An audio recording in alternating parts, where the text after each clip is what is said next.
যে নতুন নোটিফিকেশনগুলো হয়েছিল 8ই মে থেকে 13ই জুন পর্যন্ত সমস্তটার ওপর হাইকোর্ট 31শে জুলাই পর্যন্ত স্টে দিয়েছে।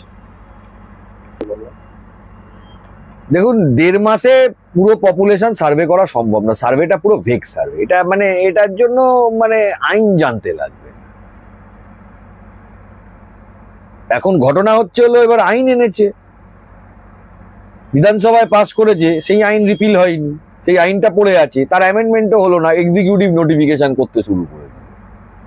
এই ধরনের জিনিস, যত বেআইনি কাজ তৃণমূল করে, রাজ্য সরকারের তরফ থেকে হয়েছে, স্বভাবতই এটা সম্পূর্ণ বেআইনি হয়েছে বলে আমাদের মতামত। দীর্ঘ 2 দিন ধরে আদালত শুনানি করেছে।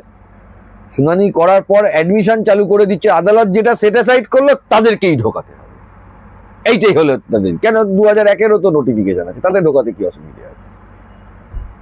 মামলা চলে, মামলা নিষ্পত্তি হোক, তারপরে করবে না, এক্ষুনি করতে হবে। এই যে ইন্টেনশন, এই করতে গিয়ে পুরো জিনিসটা গোলমেলে হয়েছে।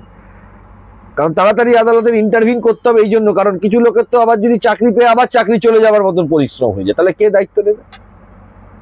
সেই জন্যই আমরা আদালতের কাছে বলেছিলাম, আবেদন জানিয়েছি, 2 দিন ধরে শুনানি করার পর আদালত 31শে জুলাই অবধি স্টে দিয়েছে আদালতের নির্দেশ। তারা বলতে চাইছে যে আমরা সব করেছি, কিন্তু সব করেছি মুখে বললে তো হবে না, কাগজে দেখাতে হবে।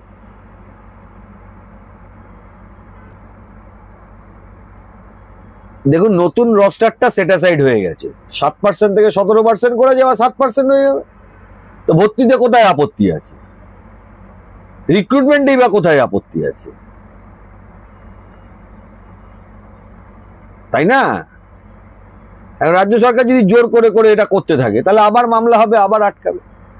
আর জনগণের কাছেও আবেদন করব, আপনারাও জিনিসটাতে অ্যাওয়্যার থাকবেন, কারণ ভুল পদক্ষেপে নিজেরা পা দেবেন না, নিজের জীবন বিপন্ন হয়ে যাবে। রাজ্য সরকার যত পারবে ভুল করে যাবে, যেটা আইনে হয় না তাও সেটা জোর করে করতে হবে। এসএসসি মামলাতে আপনারা দেখেছেন, আপনি সরকারে বসে আছেন, আপনি সরকার চালাচ্ছেন, আপনি সরকারে বসছেন, সবই কোর্ট উড়িয়ে দিচ্ছে, তো কি করা যাবে? তা আপনি তাহলে চালাতে পারার আপনার যোগ্যতা নেই, আপনাদের ছেড়ে দেওয়া উচিত। করে হাউস হোল্ডে সমীক্ষা করেছে, এটা সমীক্ষা হয়? 50টা বাড়িতে গিয়ে সমীক্ষা হয়? পাড়ায় যারা ভোটার লিস্ট করতে বেরোয় তাদের মতন সমীক্ষা? এটা সমীক্ষার কথা হলো? অ্যাবসার্ডিটির তো একটা লিমিট থাকবে। 1.5 মাসে, আগের বার হলো 6 মাসে 42টা, ভুল ছিল আলাদা কথা, এবারে 1.5 মাসে হয়ে গেল 140টা। এটা কি করে সম্ভব হয়? কোর্টে আমরা দেখুন পপুলেশন সার্ভে হয়নি, এইটা দেখিয়েছি। আর যেটা দেখিয়েছি আমরা কোর্টের কাছে, সেটা হচ্ছে হলো আইনে একটা অ্যাক্ট পাস করে রেখে এক্সিকিউটিভ নোটিফিকেশন দিয়ে এদেরকে ঢুকিয়ে দেওয়া হচ্ছে তাড়াহুড়ো করে। এই দুটো জিনিস আমরা মূলত তুলে ধরেছি, যার ভিত্তিতে আদালত স্টে অর্ডার দিয়েছে। অবশ্যই পারবে, ওবিসি সংরক্ষণ হিসেবে পারবে তারা, তাতে কোনো বাধা নেই কোর্টের। যখন যাবে তখন আমরা নিশ্চয়ই কোর্টের কাছে জানাবো। এটা অন্তর্বর্তীকালীন রায়, আদালত এখনো শুনছে মামলা। 17%ই কেন আসবে? এটাই তো একটা সব থেকে বড় প্রশ্ন। কেন আপনি অ্যাডমিশনটা 1 বছরের জন্য এটা করাবেন না? তারপরে আদালত যা বলবে সেই অনুযায়ী হবে। নিয়ে আজকে কলকাতা হাইকোর্ট দীর্ঘ শুনানি করেছে, কালকে আর আজকে, এবং সব পক্ষ শুনানি হওয়ার পরে যা অর্ডার আমরা শুনলাম সেটা হচ্ছে হলো 8ই মে সাব ক্লাসিফিকেশনের যে নোটিফিকেশান, তারপরে 27শে জুন যে নোটিফিকেশানগুলো সাব ক্লাসিফিকেশান করে, যে 27শে জুনে 2টো, 3 জুনের 2টো, সব মিলিয়ে টোটাল যে 140টা কমিউনিটি নোটিফিকেশান যেগুলো বেরিয়েছিল সেগুলো স্টে। 100 পয়েন্ট রোস্টারের যে notification government of West Bengal বার করেছে সেগুলো স্টে। এই স্টে অর্ডার 31 জুলাই 2025 অবধি থাকবে, ইন্টারিম স্টে।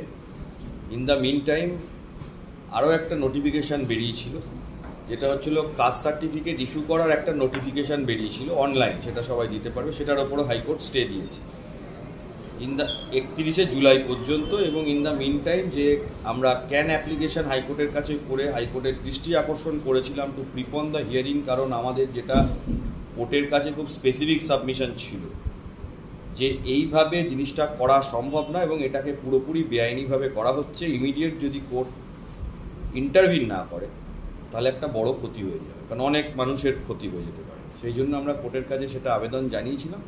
তারপরে শুনানি করে কোর্ট এই 31শে জুলাই পর্যন্ত এতগুলো নোটিফিকেশনের ওপরে দীর্ঘ 2 দিন হিয়ারিং করে কোর্ট আলটিমেটলি 31শে জুলাই পর্যন্ত স্টে অর্ডার গ্রান্ট করেছে।